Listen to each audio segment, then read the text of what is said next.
Hi, welcome back to my channel La Fraise. I'm Noémie, I'm a student in costume making here in Brussels, and I generally share on my channel all of my sewing adventures, and also know I share a lot about what's happening at school and how it is to be a sewing student. This is finally happening. My guide of Brussels Fabrik stores is finally here, so it's quite a long video, so I will get straight into it. I just want to say everyone has been so kind to give some of their time to get interviews with me, so please be super sweet in the comments with every one of my guests, because no one had to, give the time to be on the channel, and they did it for you guys. So I really hope that you appreciate everyone's time. They've also all made the effort to speak English for you, because I know that if you are sewing, or sometimes it's not very nice if you hear someone in a language you don't get and you have to read subtitles.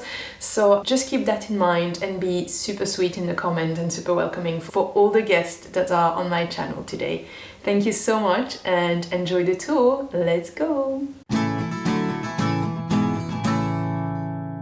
So first stop of our tour, we are at Atelier Moondust, and I'm here with Isabelle, and I'm wondering if you could tell us about how Moondust came to be and how you arrived here in Brussels.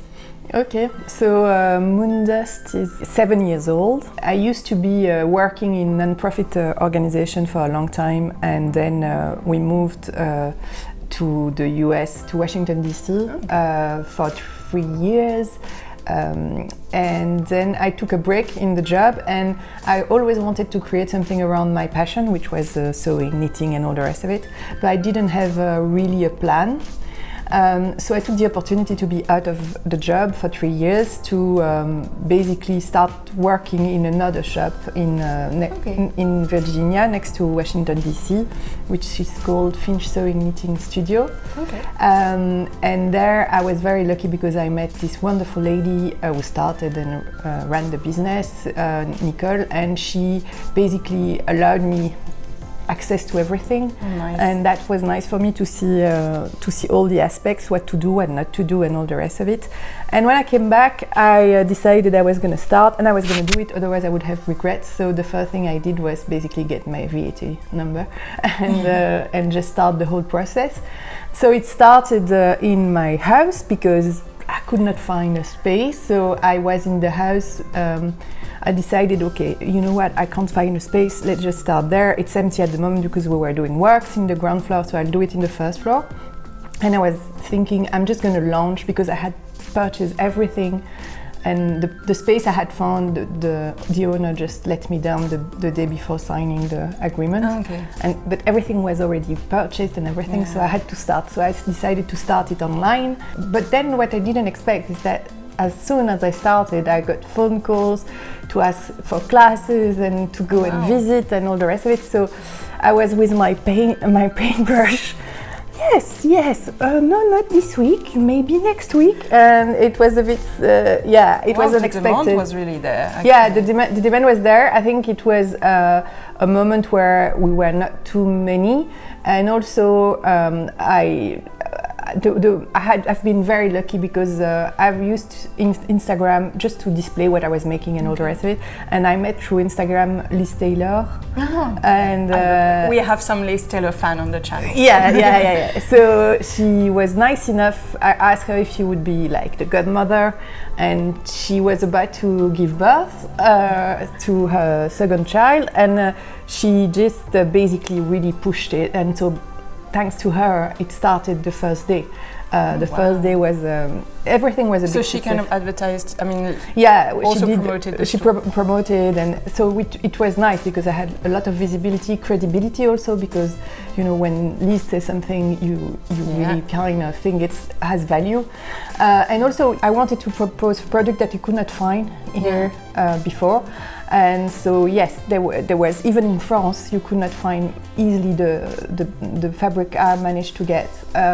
So it was nice. It was nice of her. So anyway, I started there in my house, but then it was too much because people had to ring the bell, and I think people were scared. Like if I ring the bell, that means I have to buy, kind of thing. So that was turning people away.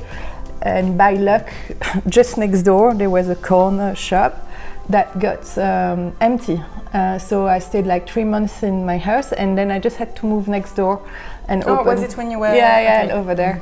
And then we were there for I think over 3 years, and then COVID happened, and when COVID happened, it took over a lot. I mean, I cut a lot of 20 centimeters of fabric every day. That was my day, basically, waking up and finding 2 pages, pages full of 20 centimeters of this fabric. 20 centimeters. Why 20? To make masks.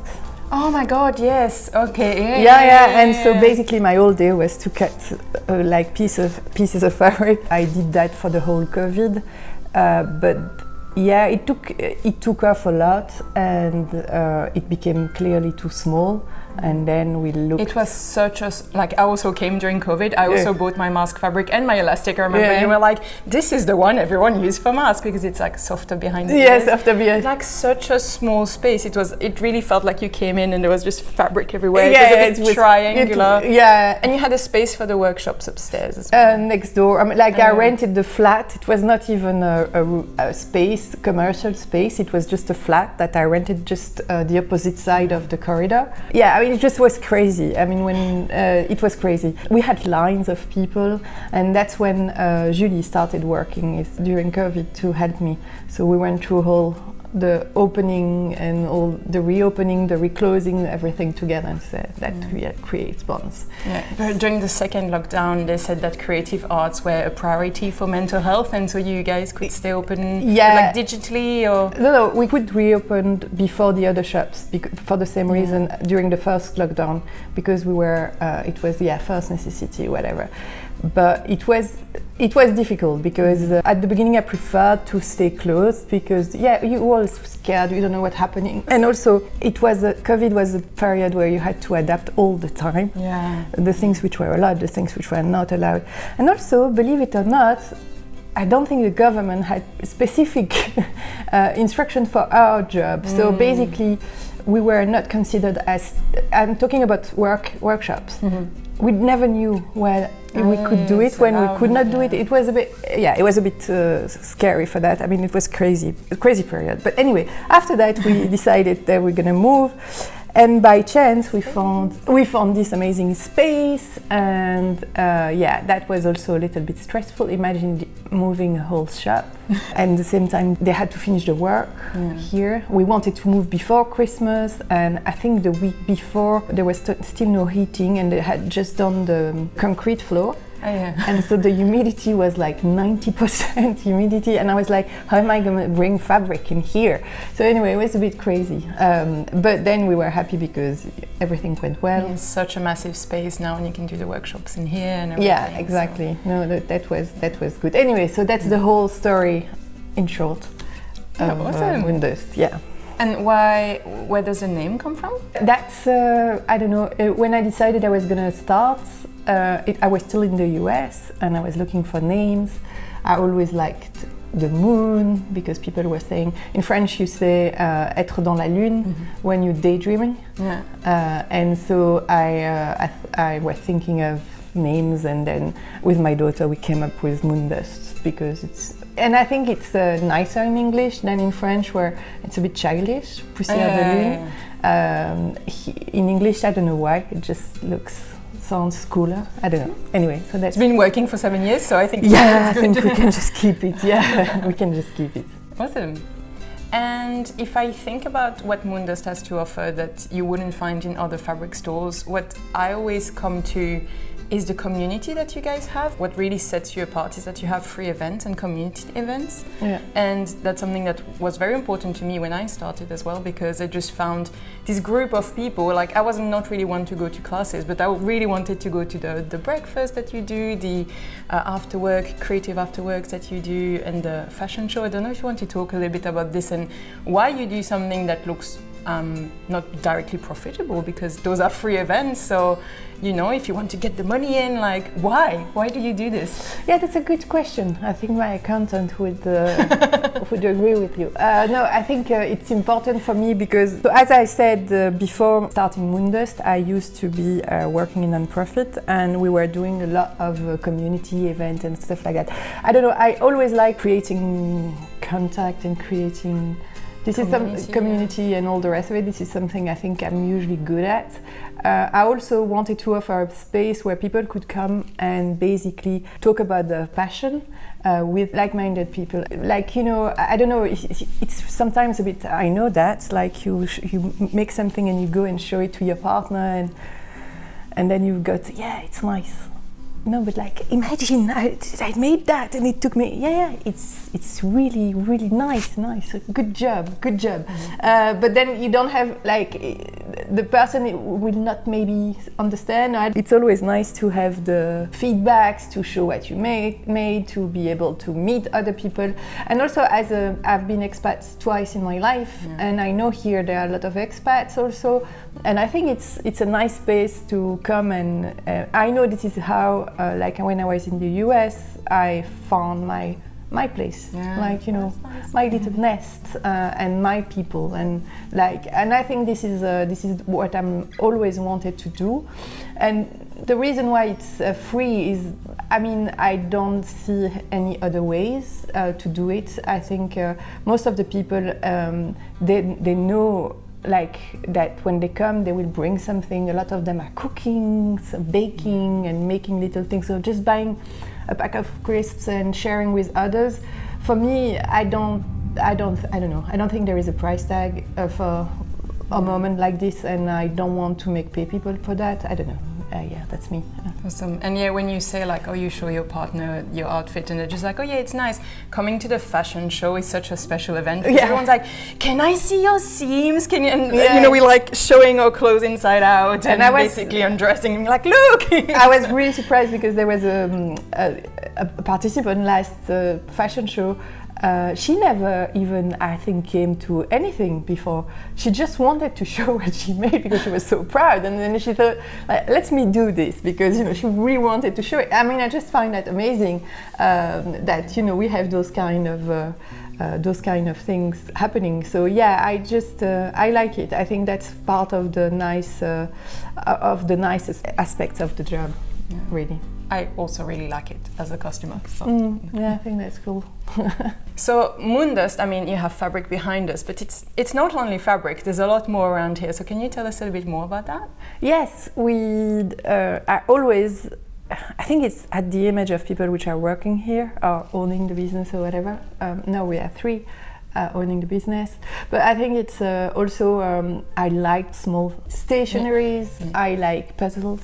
I like all sorts of things. Sometimes I have to stop myself because I can't start to still, I don't know, makeup in the shop. But no, I mean, it's just you will always find small things, and we're always looking for things special. Like this year we got, for example, I'm really excited with that cyanotype kits to make and also a kit to make your plants look good. I know it has nothing to do with fabric or with wool, but I just find it really exciting. It's a present, a nice little present and stuff like that. So yeah, and we also have a little bit of jewelries, and I just like the idea that you can walk in here, and even if you don't sew, you don't knit, you will find something cute that you could bring back home. Yeah, I think cute's really the word. It's like all round cute things. Yeah. Very dangerous if you have your wallet with you, and you know, even if you like fabric, that's a bad start. But then if you just walk around, I feel like you need someone to take your wallet away from you. Yeah, when was it? The day before yesterday, we received a new rifle paper box of little things, and you should have seen the 3 of us in the shop, and we were just. I was going crazy, and I was like, no, I can take only one thing, one thing. And I mean, it's just funny because it's really nice to. It's like Christmas for us too when we open the boxes. So yeah. And talking about Christmas, if you like Christmas, if you like glitter, if you like fun, we usually have all sorts of events, and we also sometimes dress up. I have to say. And we wear glitters. Last year we did a competition of glitters. So if you were coming enough with a glitter outfit, people were voting and you could win stuff. This year I'm thinking about the ugly sweater competition. I don't know yet, but yeah, we have all sorts of things coming up, and I like that period. So yeah, I always find that you don't take yourself too seriously, which makes people really comfortable when they come in. I mean, you know, you're liking your glitters and it's just fun. And I think the ugly sweaters are also going to create. I think for a long time we were hesitating to do Teletubbies day, but we haven't gotten that far yet. Wait for it. It's coming. So yeah, anyway, that's what we like. Awesome. Thank you so much for having me, for letting me film all around the store, and for telling me a little bit more about it. Thank you very much to you. Thanks. Leaving Atelier Moondust, we are now hopping on the tram, and in about 20 minutes we are reaching our second stop for today, which is the Fabrik store C'est du Joly.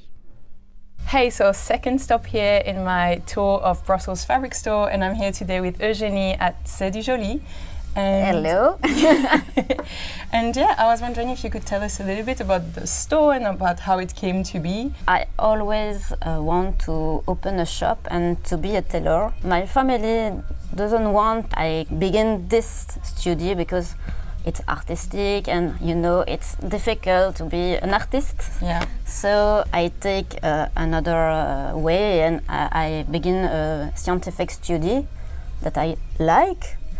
But my art doesn't fit with the scientific study, and I work a lot of time in hospitals, and it was great. But after the COVID, I decided to listen to the little voice. Is COVID what really made it clear for you that it wasn't right for you anymore at the hospital, or? Yes, because I work a lot when it was the pandemic.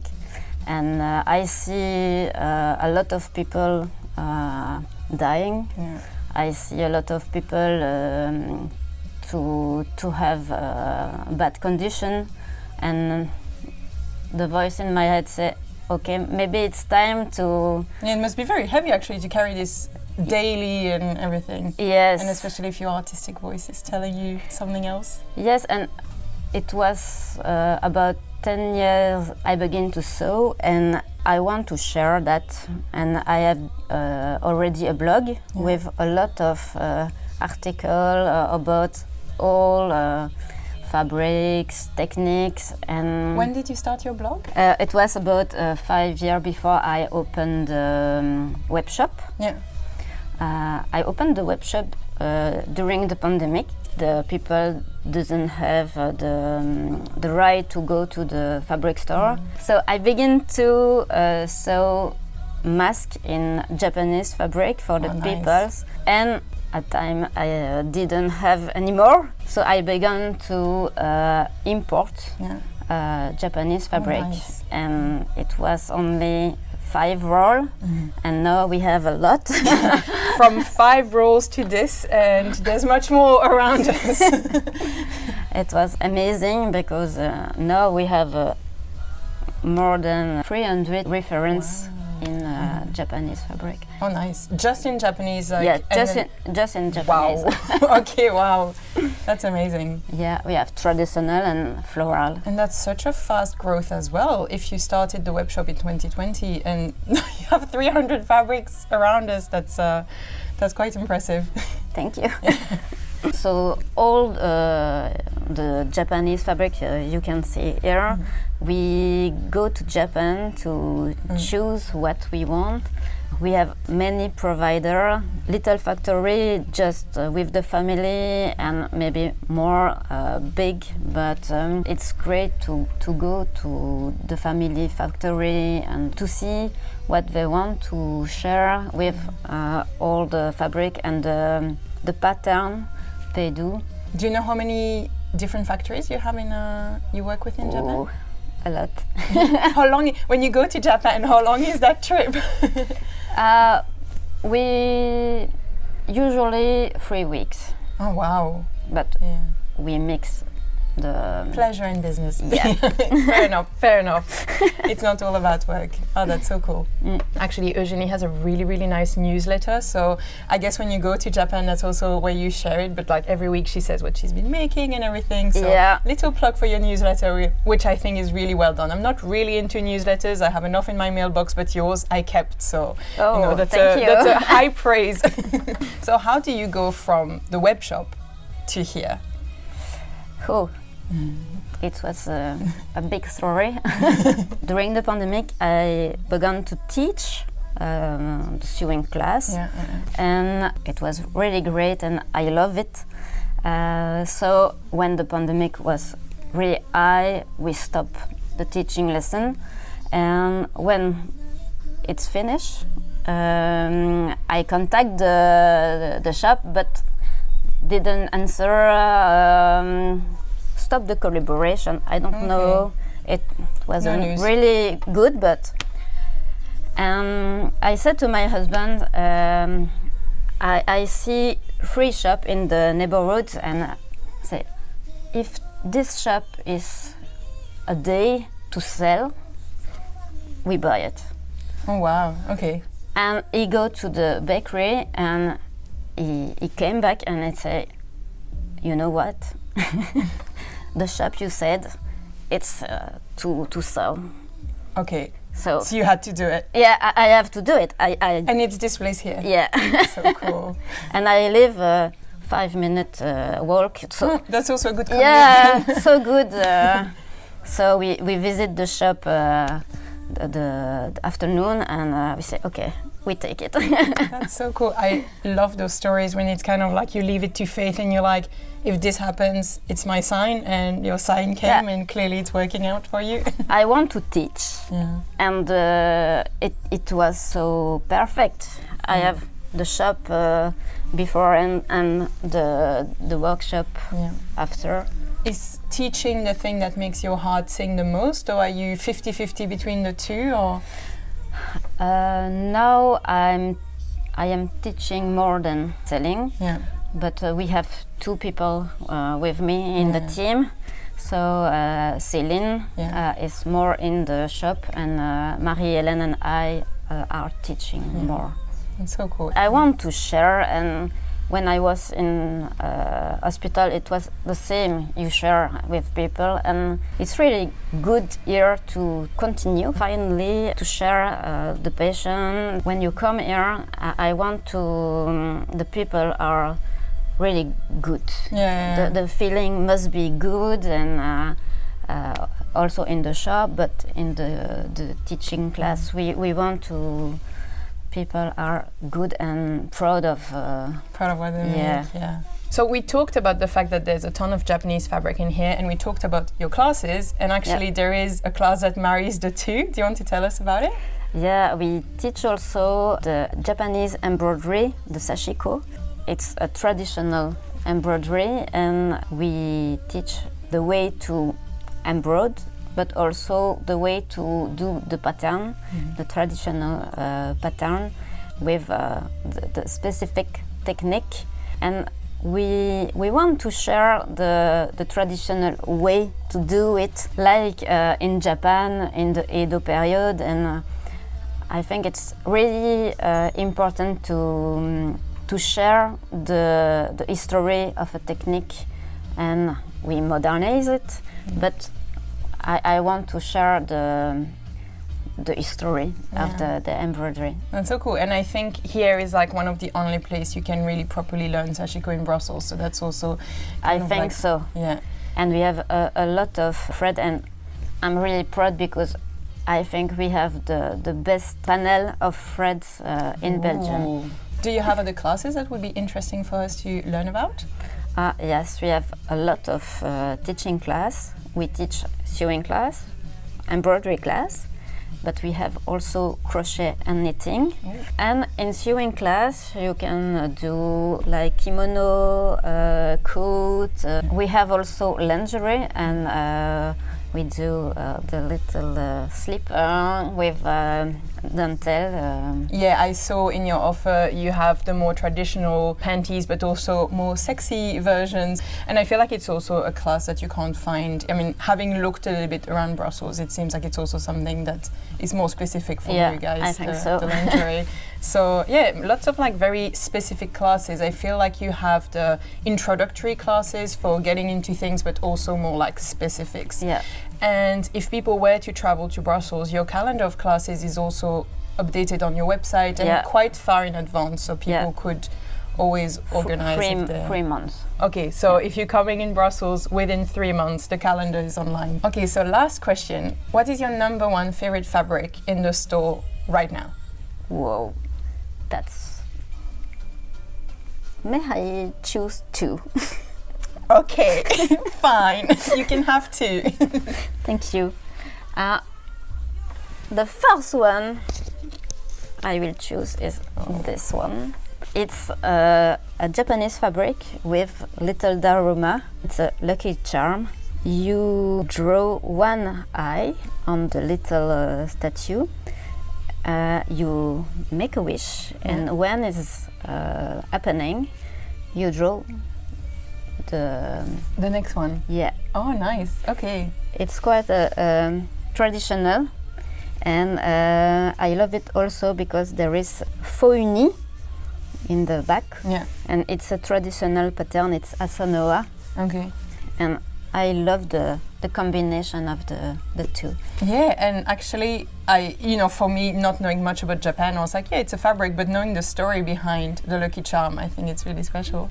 On the blog, you can find the story of different patterns. Oh, that's great. Yeah. So if you speak a bit of French, or if you can use Google Translate, which everyone can do, then you can literally look at the story of the patterns. That's really cool. And the second, I think already everyone know that I love flowers. We couldn't tell.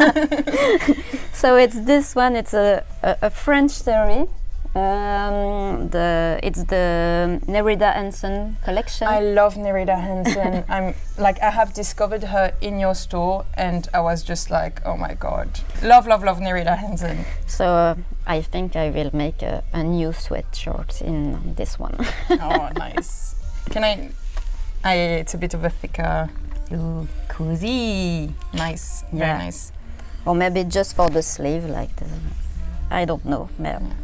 Love it. Well, Eugénie, thank you so much for having me over, for letting me look at everything in the store, and for sharing the story and your favorite fabric with me today. Thank you. So leaving Joly, we now have a 15-minute walk or a 5-minute bus trip to go to Reuse Fabrik. If you love to thrift, this is your shop. This is a second-hand haberdashery. This shop is packed to the brim with second-hand fabrics. You have sewing classes and different workshops there. A real treasure trove right here in Brussels. And today I'm meeting Marguerite, who's going to tell us all about how this shop came to be. I'm here at Reuse Fabrik here today, and I'm with Marguerite, who's going to present us a little bit the store. And can you tell us a little bit about yourself? Hello, so I am Marguerite. I am the first volunteer of Reuse Fabrik.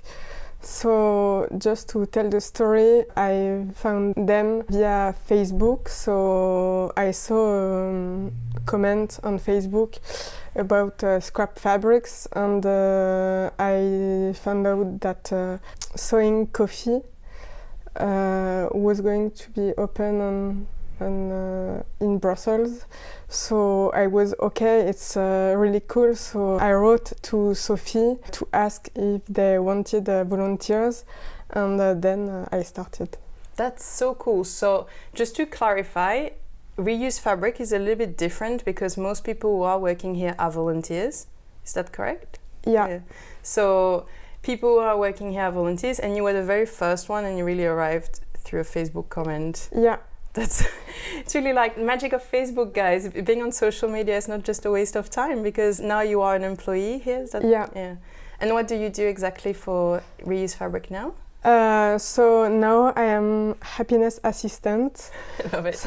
So I manage the workshop planning and the emails and stuff like that. And I also work at the haberdashery just to welcome the clients, to tidy the shop and stuff like that. Awesome. So could you tell us a little bit about how Reuse Fabrik came to be? Yeah, so Reuse Fabrik has been founded by Sophie and Mathilde. So before that, so both of them had multiple career before, and so Sophie was working in sustainable bed sheets. Yeah. And so she was already in fabric, actually. I mean, some sorts of fabric related. Yeah, but before that, she worked in retail. Okay. So she had a really different works. And Mathilde started as a lawyer. Wow. And then she had soup bar. Oh, okay. Yeah. So, okay. Wasn't expecting that. And then she started, I think, as an eco consultant. Okay. And then Reuse Fabrik. And then Sophie realized all the waste, fabric waste there was with the making? Yeah, the making of the bed sheets. So she was like, okay, what can we do with that? And she realized she needed to take time for her. So she decided to start sewing. So she took a class, and then she decided That's how it all started. Yeah. So cool. That's crazy because they really had super different lives. Sophie met Mathilde thanks to Mathilde's sister. They both wanted to make a project like Reuse Fabrik. So it was at the end of 2019, and just after the COVID arrived, as we know. And to be able to make masks for COVID and to pay volunteers, they needed a structure, and then they created the association. Yeah. And then the structure was here, and then it was the beginning of Reuse Fabrik. And when did they get this place? So they started by making masks for the commune here, but then how did they go from making masks to having this whole shop and workshops and everything? So the first shop was not here, but it was in the same street, a bit higher in the street. So we had the opportunity to get this shop. So at the beginning, it was supposed to be like café couture, sewing coffee. We wanted to run workshop, and we thought that okay, we can have like a wee second-hand haberdashery, but just to provide supplies for workshop.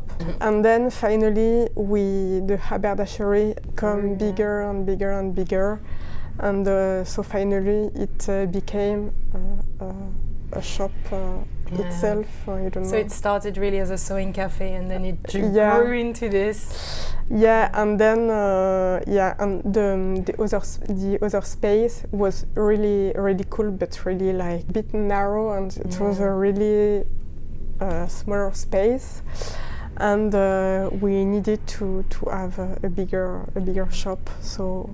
Yeah, clearly the demand was there, so you guys needed to grow. So yeah, because we really receive a lot of donation, and we have a lot of stuff. And so how would you define, because I think it's important for you guys to understand that Reuse Fabrik is very different from other fabric stores in Brussels. Can you explain kind of like why it's different when you come here than if you go to another fabric store in Brussels? Yeah, so basically Reuse Fabrik is a second-hand haberdashery. The main thing for us is to valorize waste fabric. So we collect fabric and sewing stuff, all the stuff about textile here to give them a better, a long life. And how do you get those fabrics? Because it's not, I mean, I see big rolls of fabric and big, so where do you get the fabric from? We receive a lot of donation, and also when stores in Brussels, like haberdashery or stuff like that, close, we can buy stuff from them. So if you are sustainably minded coming into reuse fabric is really good because you give a new life to second-hand fabric. And also, if you like to dig into fabric and to really search for the treasure, then this is the right place because you have so many smaller pieces and unique things in here. And do you do anything else at Reuse Fabric that we should know about? Yeah, so we have Atelier, so we run a lot of workshop about textile. So we have sewing workshop, knitting workshop, crochet workshop, embroidery workshop. And are they suitable for beginners or advanced? Do you have a bit of everything? Like who is able to come to those workshops, you would say? So we have beginners, advanced, intermediate. Okay, so we have different levels. For everyone then? Yeah. Awesome. So it's not only workshop, we focus on upcycling. So we show that you can transform a scrap of fabric into like really cool stuff. We can also teach you how to fix and repair your clothes with embroidery or stuff like that. You can really custom your clothes. I mean, if you think, oh, okay, my shirt or my trouser, I don't know, it's not, I don't like it anymore. So you can just add something to just give it a second life and to say, oh, it's like a new clothes now, and it's really cool. It really marries with the sustainability aspects you guys have with the whole store. So it's like, it's not only teaching you how to sew and how to embroider or how to knit, but it's really taking it to the next level in the sense, or to use your clothes for longer, as you say, and maybe repair as well. Is that correct? So with embroidery, you can hide maybe little holes. And yeah, so that's great. So the whole store really has this sustainability aspect embedded in the store, in what you sell, but also then in the classes. Yeah. That's great. What is your favorite part about the store, and what is the thing you enjoy doing the most in here? I really like my job of happiness assistant, but what I like the most is running courses, embroidery courses. So I am also an embroidery teacher here for beginners, and it's what I like the most, and the transmission of my passion. That's so cool. And like, if I come to one of your beginner embroidery class, what will I leave with at the end? What can I expect to do in one class? So you have two parts in the lesson. So the first part is more theoretic stuff about the materials, what you need to use, and the second one is also the practice. And for me, the most important, it's at the end of the lesson, of the workshop. So you have all the keys to be able to embroider at home alone. I show some different stitches. Really the most important for me is to, when you are at home, so you have all the keys and all the clues to... Yeah, you really make people able to then take it further on their own, and they don't need you to keep coming, and you really teach them, this is how you can make it, and then they can do it at home. That's really cool. So of course, if they need advices or something, they can come back to me. And we have another embroidery workshop, which is like you can come with your own project, and if you need like advice, or if you want to learn like different stitches or stuff like that, so of course you can come, and I will teach you. But for beginners, I want them to be like able to start at home. That's great. And I would like to mention specifically, we have also a repair shop. So clients give us the clothes to fix, and we can repair their clothes for them. So there's the workshop option where you can learn to repair your own clothes, but if you don't really want to, then you can also just bring it, and there's a repair shop where you can repair people's clothes. So that's maybe good if you're a beginner and there's something that's above your level for the moment and you still need to learn, then you can use the repair shop to make sure you use your clothes for longer. Yeah. Then to finish, we also have B2B upcycling workshop. So we transform fabric that companies don't use anymore, and we transform them into goodies. Yeah, so for example, I mean, I've heard the story if a company changed their logo and they had all the tote bags that were with the old logo in, and so you guys helped retransform the tote bags so that they wouldn't have to throw them all away, that's right? Yeah, so we add a piece of jeans on the tote bag, and then we have embroidered the new logo with the embroidery machine. Yeah, so I think a normal company would have thrown away all of their tote bags, but thanks to you, they were all saved and kind of like, remade to have the new logo. Yeah. And you would also do that with old uniforms that maybe are too old or they can't use anymore for one reason or another, and you upcycle them into goodies, give them back to the company, and then the company can use them again. So that's a really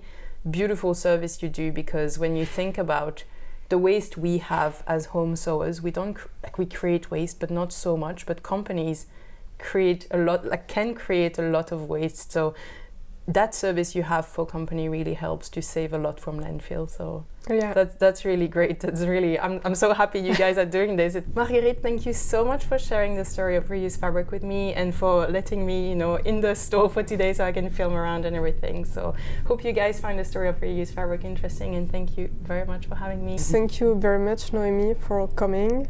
It was a really great pleasure to receive you in the shop. Awesome, thank you so much. Next, les tissus du Chien Vert. Hi, German friend. So we are totally gone from the small stores, the little ones where you can kind of know every salesperson's by name.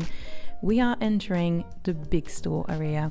And to be honest, les tissus du Chien Vert, I can't not mention it. It's really the store that people who know nothing about sewing are going to know the name of. It's been in Brussels since forever. It is truly an institution. It has quite quirky decoration, which is kind of fun, but to be honest, when I started sewing, I found going there so overwhelming. They have so much of everything, and I just felt a little bit lost, to be honest, when I started sewing. You also have to be brave to catch one of the sales assistants and get them to cut fabric for you. Obviously they're super nice and that's not the issue, but if you are a little bit more easily overwhelmed and a bit shy, this is going to be a tough one for you to find what you want and to get your fabric cut, because this is a different scale of store. I have plenty of footage for it because my wife was with me and she was on a mission to film as much as she could, and she did really well. But if you want to go to Les Tissus du Chien Vert, you are going to be under 20 minutes walk from the main square of Brussels.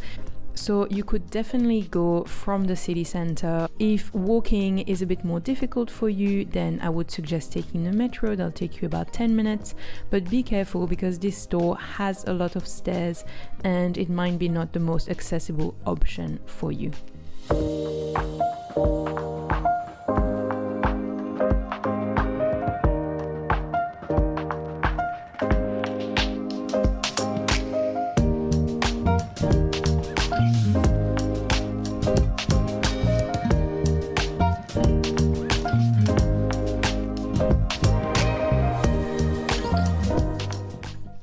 Next up, in the big stores of Brussels, we have Textilia, which is really off-centered. I was alone when I went there, so I really have not much footage, and a section for normal people like you and I.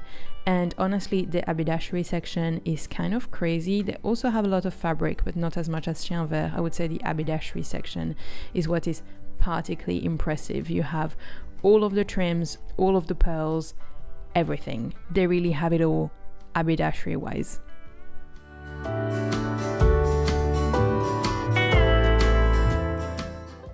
We are now going to Creacorner. So our last categories is the craft stores that are also kind of sewing stores because they include sewing in the craft store. So kind of honorable mention for those two. But we have Creacorner first, and basically if you like anything crafty, you are going to find everything you like in here. I am talking cooking, crafty games for children, painting,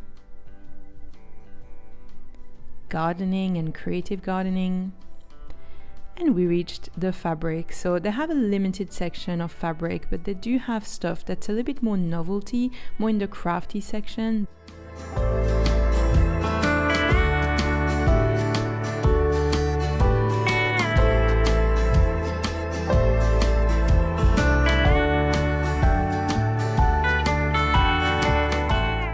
They also have a good selection of books, yarn, everything you need for crochet and knitting. They have a lot of dyes and different way of coloring on your textile. They also have the box I started sewing with, so I was pleased to see this one. Hello, my little sewing box. They have a fair bit of haberdashery for a store that has only, you know, one little section that's sewing. Also have patches. I then came to look at the punch needle kits and all the embroidery kits. Oh dear. Their collection of pearls was quite something to see. It really went on and on. And our very last stop for today is Schleiper. It's also a craft store, a little bit like Creacorner, but I would say it has basically everything Creacorner has, in addition to the more pro artist material. So I would say it has your casual craft things, but also professional material. You will find all of the books, all of the yarns, all the crafty things.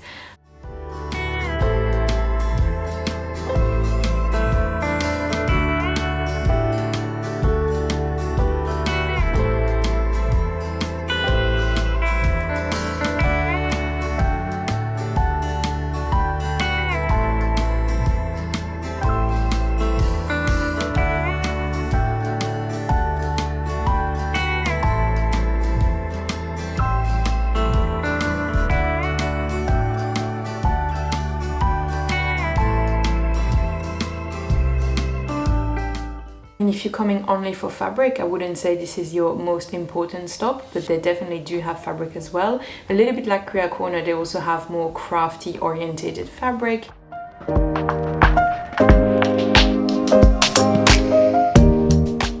They have this very fun book about Bridgerton dressing, which I found quite interesting.